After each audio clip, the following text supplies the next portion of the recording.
Hello everyone, I'm Georgina and welcome to part 3 of C1 5 Years Strong, a special commemorative series where I get to speak to legendary members of the C1 team.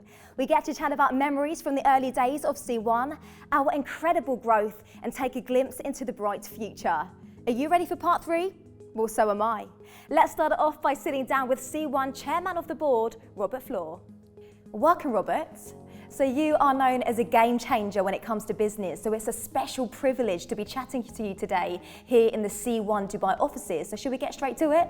Sure. So Robert, I want to talk about your time with C1. What has impressed you the most? Well, clearly it has to be the people.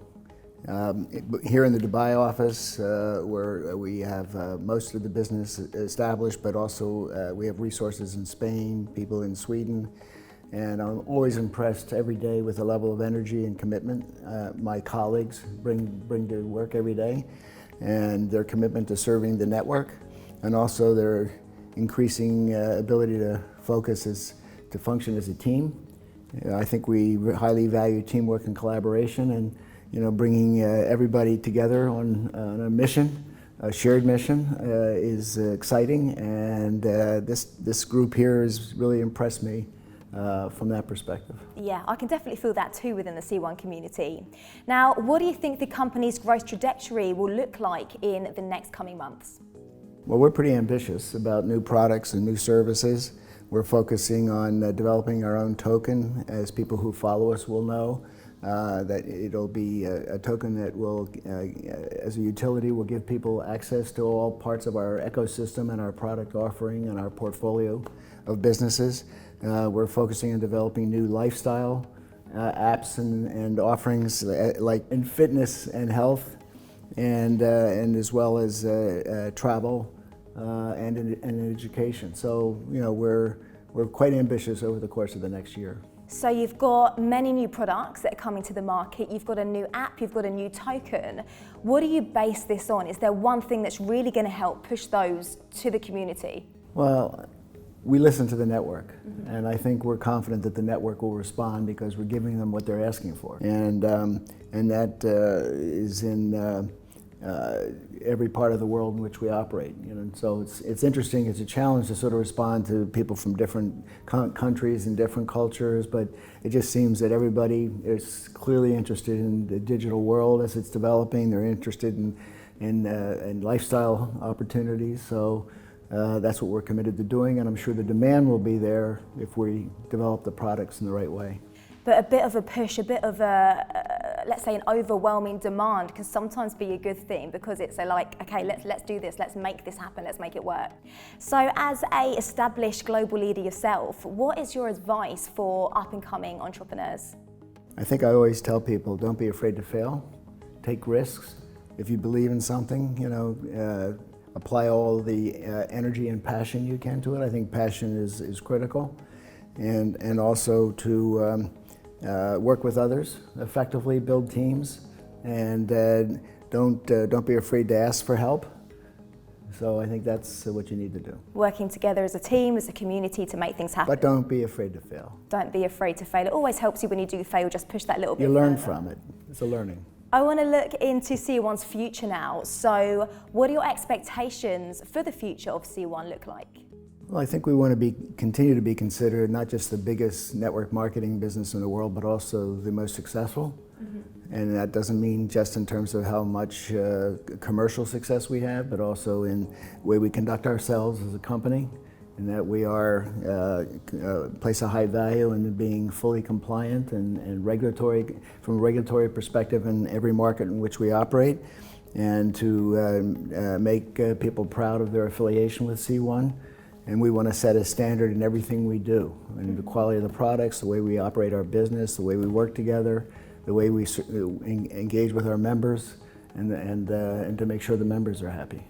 Well, Robert, we've touched a lot on the future for C1.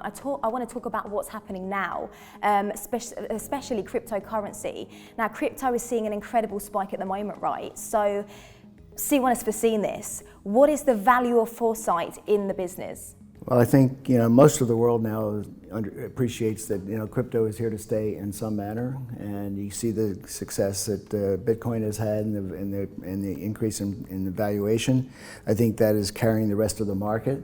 But people see the applications of crypto in the commercial world and offering ways for people to transact, have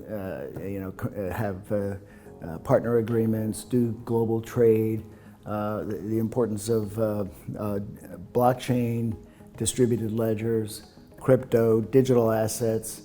Sometimes these assets will be backed by physical assets like gold or silver or whatever, but I think that's the way the world is going, and I think we're going to see more and more activity in the crypto world, and we want to be a participant in that and a leader in that. Amazing insights, Robert. Thank you for your time today. I've certainly learnt a lot from you, and I'm sure our C1 community has as well, so thank you. Now, C1 is renowned across the industry for its spectacular events. Whether it's an incentive trip to an exotic local, recognition events featuring top flight entertainment, or training right here in Dubai, C1 events are second to none.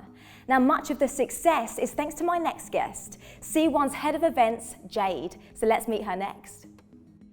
Hi, Jade. Hi. Thank you so much for taking the time to sit with me today. Now, you've been with C1 for nearly 3 years, right? Yeah, it's absolutely flown by. What do you remember from your first C1 event?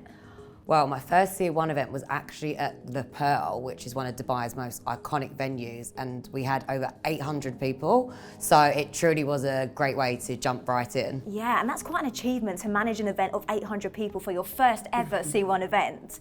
Now, I'm guessing there's so much organising that goes into an event or an successful event. What are the key factors to keep in mind? So with our events, because we have over 150 members globally, in terms of countries, so 150 countries, it's really important that we make everyone feel included. So that includes translation and food, entertainment, and just being respectful of all the different languages and cultures. Yeah, is that quite tricky sometimes? I'm guessing it takes quite a lot of organisation to make that possible. Yeah, I think what it is, it's translating everything in terms of menus, and every bit of literature that we have has to be translated into all languages of attendees. Yeah, of course. Now, this next one might be quite hard, but can you choose your favourite moment of a C1 event?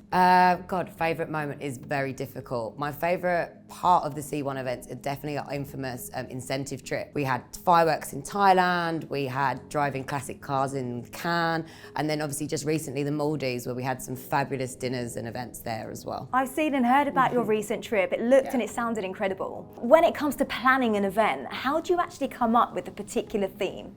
So I can tell you a little bit of a secret. So for instance, in the Maldives, we had a red night and a green night, and that was actually inspired from the Maldivian flag, which is red and green. Makes sense. And one of my favourite things we ever did is when we did the Next Generation event, we launched our Elements package, and that was my inspiration there, where we had earth, air, water and fire. So I truly put that into the dinner, and that really kind of shined there. And where does kind of your inspiration come from? Is it you being a creative person? Is it sort of putting a mood board together? How do you get your idea sort of on paper and then make it work? Well, I've been in the events industry itself for over 13 years, so it just comes from a lot of experience, and I get the inspiration from either the destination or, like I said, the products that we're launching at that time. It's nice to involve that as well, for sure. Yeah, definitely. Now, looking ahead, what is next for the C1 team? We've got anything coming up in the pipeline? Well, I can't reveal too much because we like to keep everything a surprise. I can't push you too much. No, today. too much. Well, Jonah's just released in the Maldives a big secret that we will be doing our 2025 incentive as a cruise trip, which members have been begging me for 3 years for another cruise. So everyone's super excited about that. And then also this May, from the 28th of April to the 28th of May, we have invited all members to come to the Dubai office and do leader-led trainings. So that means that they bring all their teams to Dubai and do training here in the office, and then they'll have lunches and dinners, and it will be truly a fantastic month-long celebration. It'll be great. Yeah, it sounds like it, and I love that you can do events in the C1 Dubai office, you can do events abroad. It's just so many different options, and it's all down to you and your creativeness. Yes, thank you. So thank you so much, Jade, for joining me. I'm sure the next C1 event is going to be incredible, and I'm looking forward to experiencing it. Thank you. That's a wrap for part 3, C1 5 Years Strong. It's been amazing to speak to so many industry leaders, hearing about their memories and learning about their vision for the future as well. And what's clear is that C1 is heading towards an incredible future as a crypto game changer. So thank you so much for joining me today, and I'll see you soon.